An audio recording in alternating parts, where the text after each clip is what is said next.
Hello दोस्तों, welcome to the daily brief, जहां हम मार्केट्स की सबसे बड़ी स्टोरीज और ट्रेंड्स को सिंप्लीफाई करते हैं। मैं हूं आपकी होस्ट भव्या दुआ। आज है फ्राइडे 11 अक्टूबर और आज मैं आपके लिए 3 बड़ी स्टोरीज लाई हूं। आप हमें स्पॉटिफाई, एप्पल पॉडकास्ट या किसी भी प्लेटफॉर्म पर सुन सकते हैं। और अगर आप पढ़ना प्रेफर करते हैं तो हमारे नो स्पैम न्यूज़लेटर को सब्सक्राइब कर लीजिए for a quick run down. सब लिंक्स आपको शो के डिस्क्रिप्शन में मिल जाएंगे। तो चलिए शुरू करते हैं। सबसे पहले मैं आज बात करूंगी इंडिया के फॉरेन डायरेक्ट इन्वेस्टमेंट के बारे में, फिर हम डिस्कस करेंगे इंडिया के ग्रीन एनर्जी ट्रांजिशन के बारे में और आखिरी में हम बात करेंगे वर्ल्ड बैंक के इकोनॉमिक अपडेट के बारे में। एज यूजुअल, आज का डेली ब्रीफ रैप अप करने से पहले हम डिस्कस करेंगे कुछ इंटरेस्टिंग टिडबिट्स। तो चलिए आज की पहली स्टोरी से शुरू करते हैं। इंडिया अपनी foreign direct investment which is FDI policy को धीरे धीरे आगे बढ़ा रहा है। बड़े चेंजेस करने की जगह गवर्नमेंट छोटे सेक्टर स्पेसिफिक एडजस्टमेंट्स पे ध्यान दे रही है। अब वो डिफेंस, इंश्योरेंस और बैंकिंग जैसे एरियाज पे फोकस कर रहे हैं। सिंपल टर्म्स में FDI का मतलब होता है फॉरेन कंपनीज का इंडियन बिजनेसेस में पैसे इन्वेस्ट करना। इससे कैपिटल आती है, इंडस्ट्रीज को बूस्ट मिलता है और नए जॉब्स बनते हैं और इकोनॉमी ग्रो करती है। पिछले कुछ सालों में इंडिया ने ग्रेजुअली ज़्यादा सेक्टर्स फॉरेन इन्वेस्टर्स के लिए ओपन किए हैं, लेकिन अब लगता है कि गवर्नमेंट एक थोड़ा कॉशियस और टारगेटेड अप्रोच लेना चाहती है। 2024 की स्टार्टिंग में इकोनॉमिक सर्वे ने सजेशन दिया था कि ज़्यादा चाइनीज़ इन्वेस्टमेंट्स अलाउ की जाएं, स्पेशली इलेक्ट्रॉनिक्स मैन्युफैक्चरिंग में। आइडिया ये था कि इंडिया अपने एक्सपोर्ट्स को बूस्ट दे सके। ये चाइना प्लस वन स्ट्रैटेजी से कनेक्टेड है, जहां कंपनीज चाइना के बाहर मैन्युफैक्चरिंग सेटअप करना चाहती हैं। गोल ये था कि सिर्फ चाइनीज़ प्रोडक्ट्स इंपोर्ट करने की जगह इंडिया में ज़्यादा फैक्ट्रीज बने और जॉब्स आएँ। लेकिन इंडिया के कॉमर्स मिनिस्टर पीयूष गोयल ने इस आइडिया को तुरंत रिजेक्ट कर दिया। उन्होंने क्लियर किया कि इकोनॉमिक सर्वे सजेशंस देता है, लेकिन वो बाइंडिंग नहीं होते। इंडियन गवर्नमेंट का करंटली चाइनीज़ इन्वेस्टमेंट्स पे अपनी पॉलिसी चेंज करने का प्लान नहीं है। ये कॉशियस अप्रोच इंडिया के फॉरेन इन्फ्लुएंस के कंसर्न्स को दिखाती है, स्पेशली सेंसिटिव एरियाज में। चाइना के साथ टेंस रिलेशनशिप और 2020 के गालवान वैली क्लैशेस के बाद ये समझना आसान है कि इंडिया इतना कॉशियस क्यों है। एक एग्जांपल लीजिए BYD का, जो एक Chinese electric vehicle which is EV giant है। उन्होंने इंडिया में $100 करोड़ का प्लांट बनाने का प्लान किया था, लेकिन गवर्नमेंट ने इस प्रपोजल को रिजेक्ट कर दिया। अब BYD इंडिया में कार्स मैन्युफैक्चर करने की जगह इंपोर्ट कर रहा है, जो ज़्यादा महंगा पड़ता है। एक कंट्री जो EV स्पेस में लीड करना चाहती है, उसके लिए ये एक बड़ी अपॉर्चुनिटी थी, लेकिन सिक्योरिटी कंसर्न्स को यहाँ ज़्यादा इंपॉर्टेंस देनी पड़ी। क्लियरली इंडिया चाइनीज़ इन्वेस्टमेंट्स के लिए बहुत एक्साइटेड नहीं है, स्पेशली EV जैसे सेक्टर्स में। गवर्नमेंट फॉरेन फंड्स की नीड और नेशनल सिक्योरिटी के रिस्क्स को बैलेंस कर रही है। इन सेक्टर स्पेसिफिक चेंजेस के अलावा इंडिया एक नई फॉरेन इन्वेस्टमेंट रेगुलेटरी मैकेनिज्म पे भी काम कर रहा है।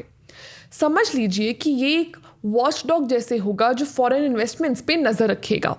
गोल ये है कि इंश्योर किया जाए कि इन्वेस्टमेंट्स इंडिया के ब्रॉडर गोल्स के साथ अलाइंड है और कोई रिस्क नहीं है। ये extra layer of oversight FDI को सेफर और लॉन्गर टर्म में ज़्यादा बेनिफिशियल बनाने का एम रखता है। तो जब तक इंडिया फॉरेन इन्वेस्टमेंट्स को वेलकम कर रही है, गवर्नमेंट का अप्रोच कॉशियस है। इंडियन गवर्नमेंट इन्वेस्टमेंट्स को इनकरेज करना चाहती है, लेकिन ये भी ध्यान रखना चाहती है कि कौन इन्वेस्ट कर रहा है, स्पेशली नेशनल सिक्योरिटी से लिंक्ड सेक्टर्स में। ये नए रेगुलेटरी स्टेप्स एक प्रोटेक्शन का लेयर ऐड करते हैं ताकि फॉरेन कैपिटल कंट्री को फ़ायदा दे, वो भी बिना स्ट्रैटेजिक इंटरेस्ट को कॉम्प्रोमाइज़ किए। तो ये थी हमारी आज की पहली स्टोरी। अब चलिए बात करते हैं क्लीन एनर्जी ट्रांजिशन की, बिकॉज आपने शायद क्लीन एनर्जी के शिफ्ट के बारे में काफ़ी कुछ सुना होगा। फाइनेंशियल ईयर 24 में global clean energy investments $2 lakh crore तक पहुंच गए। ये फाइनेंशियल ईयर 20 के कंपैरिजन में 60% ज़्यादा है और फॉसिल फ्यूल्स में हो रहे इन्वेस्टमेंट्स का डबल है। दुनिया क्लियरली ग्रीन एनर्जी की तरफ बढ़ रही है। इंडिया भी इसमें पीछे नहीं है। सिर्फ पिछले ही साल हमने क्लीन एनर्जी प्रोजेक्ट्स में $8.2 करोड़ इन्वेस्ट किए। हमारा गोल है कि 2030 तक 50% पावर रिन्यूएबल सोर्सेज से आए। लेकिन क्या इसका मतलब ये है कि ऑयल और गैस को अबैंडन कर दिया जा रहा है? क्वेश्चन गलत नहीं है। आफ्टर ऑल, पीक ऑयल और फॉसिल फ्यूल्स को सनसेट इंडस्ट्री बोलने का कारण ऐसा लगना ऑब्वियस है, लेकिन असली बात यह है कि ये इंडस्ट्री अभी खत्म नहीं हुई है। हाँ, क्लीन एनर्जी बूम तो कर रही है, लेकिन फॉसिल फ्यूल्स में भी इन्वेस्टमेंट्स कंटिन्यूड हैं। 2020 से fossil fuel investments 90,000 crore dollar से बढ़कर 1.1 लाख करोड़ डॉलर्स हो गए हैं। ये इन्वेस्टमेंट्स क्लीन एनर्जी जितने फास्ट तो ग्रो नहीं कर रहे, लेकिन ये अभी भी सिग्निफिकेंट हैं। ज़्यादातर इन्वेस्टमेंट मिडिल ईस्ट और एशिया की कंपनी से आ रहे हैं। तो करंट सिचुएशन एक्चुअली है क्या? जब क्लीन एनर्जी क्लियरली लीड कर रही है तो ग्लोबल पिक्चर थोड़ी मिक्स्ड है। चाइना को छोड़कर बाकी emerging markets and developing economies यानी EMDEs का सिर्फ 15% इन्वेस्टमेंट क्लीन एनर्जी में जा रहा है। इन कंट्रीज में फॉसिल फ्यूल्स अभी भी फोकस में हैं, वैसे ही जैसे डेवलप्ड नेशंस और चाइना कुछ साल पहले तक कर रहे थे। इंडिया भी इस EMDE ग्रुप का एक इम्पॉर्टेंट प्लेयर है। लेकिन इंडिया क्या कर रहा है, इससे पहले हम अपने फॉसिल फ्यूल लैंडस्केप पर एक नज़र डालते हैं। फॉसिल फ्यूल्स लाखों साल पुराने डिकेड प्लांट्स और एनिमल्स से बने होते हैं। इंडिया के पास 26 सेडिमेंट्री बेसिन्स हैं जो 34 लाख स्क्वायर किलोमीटर्स में फैले हुए हैं। ये बेसिन्स 3 कैटेगरीज में डिवाइडेड हैं बेस्ड ऑन रिसोर्सेज कितने मैच्योर हैं। Under the open acreage licensing policy और OALP, कंपनीज इन एरियाज में ऑयल या गैस एक्सप्लोर और एक्सट्रैक्ट करने के लिए बिड कर सकती हैं। पर बात यह है कि सिर्फ 10% of Indian sedimentary basins explore हो रहे हैं। बाकी या तो नो गो जोन्स हैं या फिर इन्वेस्टमेंट्स के लिए प्रॉफिटेबल नहीं है। ये एक बड़ा इशू है, स्पेशली जब 2.2 थाउजेंड करोड़ बैरल्स का untapped potential in laser explored areas में है। थोड़ा पर्सपेक्टिव दें तो इंडिया ने पिछले 20 ईयर्स में सिर्फ 200 करोड़ बैरल्स ऑयल डिस्कवर किया है, कंपेयर टू एंगोला, नॉर्वे और गुआना जिन्होंने 1000 करोड़ बैरल्स डिस्कवर किए, और तो और ब्राज़ील ने पूरे 4000 करोड़ बैरल्स डिस्कवर किए हैं। इंडिया के पेट्रोलियम मिनिस्टर हरदीप सिंह पुरी इन रिसोर्सेज को अनलॉक करने पर फोकस कर रहे हैं। अभी रिसेंटली सरकार ने 10 लाख स्क्वायर किलोमीटर्स की लैंड जो पहले ऑफ लिमिट्स थी उनको ओपन टू एक्सप्लोरेशन डिक्लेयर किया है। और इस पे रिस्पॉन्स कैसा है? काफ़ी अच्छा। लेटेस्ट OALP राउंड में 38% बिड्स इन न्यूली ओपन एरियाज के लिए थी।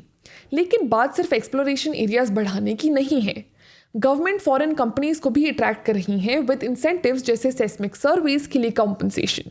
लीगल फ्रेमवर्क्स को भी रिफॉर्म किया जा रहा है ताकि कंपनीज को अनएक्सपेक्टेड टैक्सेस से बचाया जा सके और डिस्प्यूट्स इजीली रिजॉल्व हो सके। गोल सिंपल है, इंडिया के ऑयल इंपोर्ट्स पर रिलायंस को कम करना, जिसके कारण कंट्री के फॉरेन रिजर्व्स पे 15,000 करोड़ डॉलर्स का एक्सपेंस आता है। अब सवाल ये है कि क्या ये स्ट्रैटेजी सक्सेसफुल होगी जब दुनिया रिन्यूएबल्स की तरफ शिफ्ट कर रही है, या ये एक चैलेंज है जो इंडिया को फेस करना होगा। तो ये थी हमारी आज की दूसरी स्टोरी।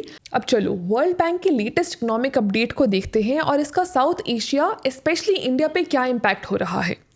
3 इंपॉर्टेंट पॉइंट्स हैं: इंडिया की ग्रोथ फोरकास्ट, क्लाइमेट चेंज का इंक्रीजिंग थ्रेट और जियोपॉलिटिकल शिफ्ट्स का रीजन पर इफेक्ट। पहले बात करते हैं इंडिया की ग्रोथ फोरकास्ट की। वर्ल्ड बैंक ने फाइनेंशियल ईयर 24-25 के लिए इंडिया की ग्रोथ को 7% तक रिवाइज किया है, जो पहले 6.6% थी। हाँ, फाइनेंशियल ईयर 25-26 में ये 6.7% तक थोड़ा नीचे आ सकती है, लेकिन फिर भी इंडिया वर्ल्ड के सबसे फास्ट ग्रोइंग इकोनॉमीज में से एक है। साउथ एशिया की ओवरऑल परफॉर्मेंस अच्छी है, लेकिन इंडिया की स्ट्रॉन्ग डोमेस्टिक डिमांड ग्रोथ को पुश कर रही है। पर ये अपग्रेड हुआ कैसे? Private consumption. रीसेंट टाइम्स में प्राइवेट कंजम्पशन में इंक्रीज आया है। एग्रीकल्चर का बेटर देन एक्सपेक्टेड रीबाउंड और एम्प्लॉयमेंट को बूस्ट करने वाली पॉलिसीज ने इनकम और स्पेंडिंग दोनों को बढ़ाया है, स्पेशली रूरल एरियाज में। एग्रीकल्चर बूस्ट की बात करें तो एग्रीकल्चर ने एक्सपेक्टेशंस को एक्सीड किया, जिससे रूरल इनकम बढ़ी और लोगों के पास ज़्यादा स्पेंडिंग पावर आई। मैन्युफैक्चरिंग और सर्विसेज दोनों सेक्टर्स ने ही अच्छा परफॉर्म किया। परचेजिंग मैनेजर्स इंडेक्स मतलब PMI इंडिया के मैन्युफैक्चरिंग का सॉलिड एक्सपेंशन दिख रहा है और services specially IT and finance growth को ड्राइव कर रहे हैं। गुड्स एक्सपोर्ट्स स्लो हैं, लेकिन सर्विसेज एक्सपोर्ट्स अभी भी स्ट्रॉन्ग है। पोर्टफोलियो इन्वेस्टमेंट्स में फॉरेन पोर्टफोलियो इन्वेस्टमेंट स्ट्रॉन्ग है एंड प्री पैंडेमिक लेवल्स तक ऑलमोस्ट पहुंच गए हैं। इसका एक रीज़न है इंडिया का रुपी डिनोमिनेटेड बॉन्ड्स का ग्लोबल इंडिसेस में इंक्लूड होना, जो इन्वेस्टर कॉन्फिडेंस को बूस्ट कर रहा है। Also quick note, portfolio investments का मतलब है फॉरेन इन्वेस्टर्स का स्टॉक्स, बॉन्ड्स और दूसरे फाइनेंशियल एसेट्स में इन्वेस्ट करना। ये यूजुअली शॉर्ट टर्म होते हैं और मार्केट कंडीशंस के हिसाब से ऊपर नीचे हो सकते हैं। इसका अपोजिट होता है फॉरेन डायरेक्ट इन्वेस्टमेंट, जो लॉन्गर टर्म इन्वेस्टमेंट्स होती हैं जिसमें फॉरेन एंटिटीज़ डायरेक्टली किसी देश के प्रोडक्टिव एसेट्स जैसे फैक्ट्रीज या इंफ्रास्ट्रक्चर में इन्वेस्ट करते हैं। स्टेबल इन्फ्लेशन की बात करें तो रिजर्व बैंक ऑफ इंडिया ने इन्फ्लेशन को अपने टारगेट रेंज के अंदर रखा, जिससे कंज्यूमर कॉन्फिडेंस बढ़ा और ग्रोथ को सपोर्ट मिला। अब बात करते हैं दूसरे पॉइंट की, जो है क्लाइमेट चेंज। साउथ एशिया, खासकर इंडिया, बहुत फ्रीक्वेंटली हीट वेव्स और फ्लड्स फेस कर रहा है। ये एक्सट्रीम वेदर इवेंट्स सिर्फ ह्यूमैनिटेरियन क्राइसिस ही नहीं बल्कि इकोनॉमिक क्राइसिस भी बन जा रहे हैं। तो चलिए पहले बात करते हैं हीट वेव्स के बारे में। इंटेंस गर्मी बढ़ती जा रही है और सबसे ज़्यादा इम्पैक्ट पुअर हाउसहोल्ड्स पे हो रहा है। बहुत लोगों के पास कूलिंग सिस्टम्स नहीं होते, जिससे उनकी प्रोडक्टिविटी और वेलबींग दोनों पे ही नेगेटिव इम्पैक्ट पड़ता है। और ये सिर्फ एक हाउसहोल्ड प्रॉब्लम नहीं है। छोटी कंपनीज जो लेबर इंटेंसिव सेक्टर्स जैसे गारमेंट प्रोडक्शन में हैं, उन पे गर्मी और फ्लड्स का ज़्यादा असर होता है। बड़ी कंपनीज के कंपैरिजन्स में ये छोटी कंपनीज एक्सट्रीम वेदर से डील करने के लिए अडेप्टिव मेजर्स अफोर्ड नहीं कर पाती। ये चैलेंजेस ये दिखा रहे हैं कि पुअरर हाउसहोल्ड्स और छोटी कंपनीज क्लाइमेट चेंज का सबसे ज़्यादा बर्डन उठा रहे हैं। सोशल प्रोटेक्शन सिस्टम्स को इम्प्रूव करना और रेजिलेंस इंफ्रास्ट्रक्चर बनाना ज़रूरी है ताकि सोसाइटी के वल्नरेबल सेक्शंस को प्रोटेक्ट किया जा सके। लास्टली बात करते हैं जियो इकोनॉमिक फ्रैगमेंटेशन की। ग्लोबल इकोनॉमी अलग अलग इकोनॉमिक ब्लॉक्स में डिवाइड हो रही है। इससे साउथ एशिया को चैलेंजेस के साथ कुछ नए अपॉर्चुनिटीज़ भी मिल रही हैं। हिस्टोरिकली साउथ एशिया और खासकर इंडिया ग्लोबल ट्रेड नेटवर्क्स में ईस्ट एशिया के कंपैरिजन में कम इंटीग्रेटेड रहा है। देखते हैं इंडिया की करंट सिचुएशन कैसी है। नंबर 1, इंडिया जियोपॉलिटिकल शॉक से तो बच गया है जो ग्लोबल ट्रेड को डिसरप्ट करते हैं, लेकिन इसका मतलब ये भी है कि इंडिया ने डीपर इंटीग्रेशन का फ़ायदा नहीं उठाया। इंडिया लॉजिस्टिक्स को इम्प्रूव करने, कॉस्ट को रिड्यूस करने और अपनी ग्लोबल कंपेटिटिवनेस बढ़ाने के लिए नेशनल लॉजिस्टिक्स पॉलिसी जैसे इनिशिएटिव्स के थ्रू काम कर रहा है। नंबर 2, जब global trade in goods challenges face कर रहा है, इंडिया के आईटी और फाइनेंशियल सर्विसेज सेक्टर्स ग्रो कर रहे हैं, जो गुड ट्रेड्स में अनसर्टेनिटीज के अगेंस्ट एक कुशन प्रोवाइड करते हैं। लेकिन foreign direct investments which is FDI अभी भी प्री पैंडेमिक लेवल से पीछे है।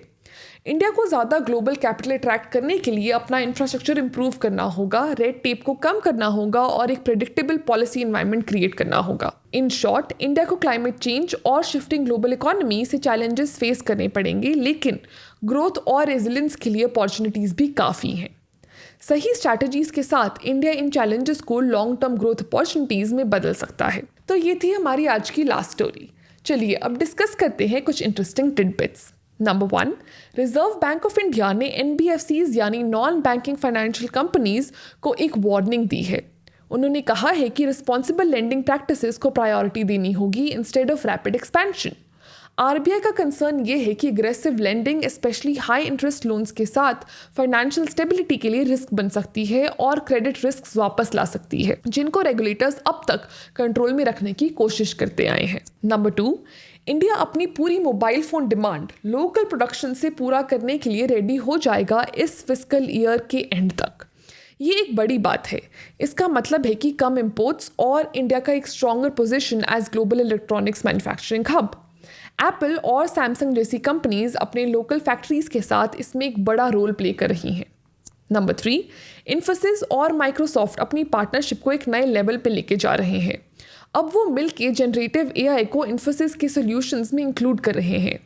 गोल है क्लाउड सर्विसेज को बूस्ट करना और क्लाइंट्स के लिए प्रोडक्टिविटी बढ़ाना, दोनों कंपनीज के टेक स्ट्रेंथ्स को कंबाइन करना। नंबर 4, वेदांता रिसोर्सेज ने एक बोल्ड स्टेप लिया है अपना डेट कम करने के लिए। कंपनी ने $86.9 करोड़ के बॉन्ड्स को शेड्यूल से पहले ही पे ऑफ कर दिया।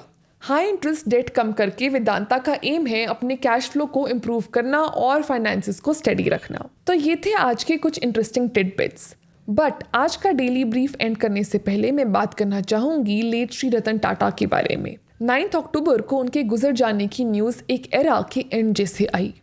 मिस्टर टाटा सिर्फ एक ऑर्डिनरी बिजनेस लीडर नहीं थे, बल्कि एक सिंबल थे इंटेग्रिटी, क्वाइट स्ट्रेंथ और जेन्युइन कंपैशन का। हम में से कई लोग उनसे कभी नहीं मिल पाए, फिर भी उनके जाने का दुख एक पर्सनल लॉस के जैसा है। लेकिन आज जब हम उनकी कमी महसूस कर रहे हैं तो उनकी लेगेसी को भी सेलिब्रेट करना चाहिए। एक ऐसी लेगेसी जो बहुत रेयर है और जिसे मैच करना इक्वली ही मुश्किल। रतन टाटा ने टाटा ग्रुप को 1991 से 2012 तक लीड किया as its chairman. Under his leadership Tata group globally expand हुआ और जैगुआर लैंड रोवर और कोरस स्टील जैसे हाई प्रोफाइल एक्विजिशंस किए। मिस्टर टाटा ने टाटा नैनो भी लॉन्च की, जो एक ऐसी कार थी जो इंडिया के आम आदमी के 4 व्हीलर ड्रीम को पूरा करने के लिए डिज़ाइन की गई थी।